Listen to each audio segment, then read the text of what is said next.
রাজধানী তেজগাঁও স্বেচ্ছাসেবক দলের নেতা আজিজুর রহমান ওরফে মোসাব্বির হত্যাকাণ্ডের ঘটনায় জড়িতদের দ্রুত দৃষ্টান্তমূলক শাস্তির দাবি জানিয়ে কেন্দ্রীয় স্বেচ্ছাসেবক দলের সভাপতি এস.এম. জিলানী রোববার এক প্রতিবাদ সমাবেশ করেন।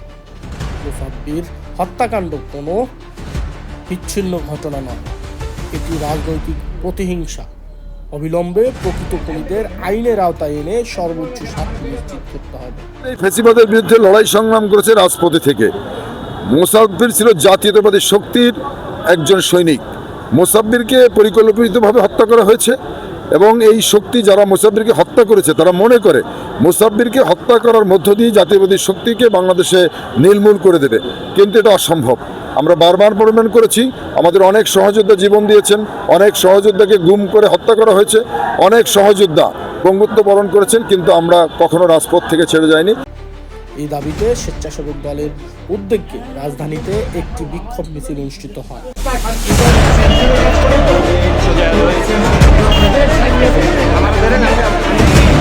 মিছিলটি দলীয় কার্যালয় থেকে শুরু হয়ে গুরুত্বপূর্ণ সড়ক প্রদক্ষিণ করে। এ সময় নেতাকর্মীরা হত্যাকারীদের দ্রুত বিচার নিশ্চিতের দাবিতে বিভিন্ন স্লোগান দেন। এস.এম. জিলানী আরও বলেন, দেশে এখনও প্রকাশ্যে দিবালোকে রাজনৈতিক নেতাকর্মীদের হত্যা করা হচ্ছে, যা রাষ্ট্রের নিরাপত্তা ব্যবস্থার চরম ব্যর্থতা। এই ধরনের ঘটনা গণতন্ত্রের পথকে আরও সুকুঞ্চিত করছে। বিপ্লবী সাধারণ সম্পাদক আজিজুর রহমান মোসাব্বির আমাদের সহযোদ্ধা। সে দীর্ঘদিন ফ্যাসিবাদ বিরোধী লড়াইয়ে অত্যন্ত বলিষ্ঠ ভূমিকা নিয়ে রাজপথে সংগ্রামী ভূমিকায় ছিল।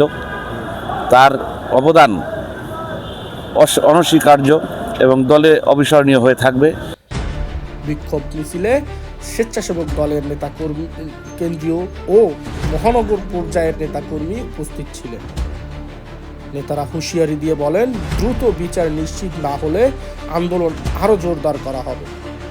উল্লেখ্য, গত বুধবার রাতে রাজধানীর তেজগাঁও তেজপুর বাজার এলাকায় দুর্বৃত্তদের গুলিতে নিহত হন স্বেচ্ছাসেবক দলের সাবেক নেতা আজিজুর রহমান ওরফে মোসাব্বির। এই ঘটনায় আরও একজন গুরুতর আহত হয়ে হাসপাতালে চিকিৎসাধীন রয়েছে।